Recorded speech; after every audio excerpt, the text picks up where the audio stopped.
ഇന്നൊരു മിനി കേക്കിൻ്റെ ഓർഡർ കിട്ടിയിട്ടുണ്ടായിരുന്നു. അപ്പോൾ അതിലൊരു റോസാപ്പൂ വെക്കാനുണ്ടായിരുന്നു. അപ്പോൾ ഒരു റോസാപ്പൂ മേടിക്കാൻ വേണ്ടിയിട്ട് ഞാൻ ദേ കൊടുങ്ങല്ലൂരുള്ള കർണകിയിൽ വന്നേക്കാണ്. കടയിൽ പോയിട്ടുണ്ടെങ്കിൽ ഇഷ്ടമുള്ള പൂക്കൾ ഏത് കളറിലായാലും കിട്ടും. അപ്പോൾ ഇതായിരുന്നു നമ്മുടെ കസ്റ്റമർ തന്നിട്ടുണ്ടായിരുന്ന മോഡൽ.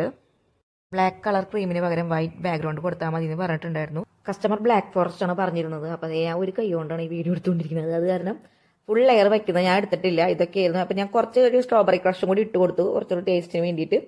അപ്പോൾ ഒരു 3-4 ലെയർ ഉണ്ടായിരുന്നു ഇത്. പിന്നെ ഇതിൻ്റെ ഒരു ഫൈനൽ ലുക്കാണ് ഞാൻ കാണിക്കാൻ പോകുന്നത്. എന്താണെന്ന് വെച്ചിട്ടുണ്ടെങ്കിൽ എല്ലാം എടുക്കാനുള്ളൊരു സമയം എനിക്ക് കിട്ടിയില്ല. കുഞ്ഞി കേക്കായ കാരണം കുറച്ചധികം നേരം അതിൽ നിൽക്കേണ്ടി വന്നു. പിങ്ക് ക്രീമിൽ മാജിക് റെഡിൻ്റെ റെഡ് കളർ ആഡ് ചെയ്തിട്ടാണ് ഞാൻ ഈ ഒരു റൈറ്റിംഗ് ചെയ്തിട്ടുള്ളത്. പിന്നെ നമുക്ക് വൈറ്റ് കളറിലുള്ള ഷുഗർ ബോൾസ് അതിൽ ഡെക്കറേറ്റ് ചെയ്തിട്ടുണ്ടായിരുന്നു. എൻ്റെ കയ്യിൽ വൈറ്റ് കളറേ അവൈലബിൾ ആയിട്ട് ഉണ്ടായിരുന്നുള്ളൂ. അപ്പോൾ നമുക്ക് നേരത്തെ വാങ്ങിച്ചിട്ടുള്ള റോസാപ്പൂ സൈഡിലൊന്ന് ചിരടിൽ കെട്ടി വെക്കണം. അപ്പോൾ ഇതായിരുന്നു അവർ തന്നിരുന്ന മോഡൽ.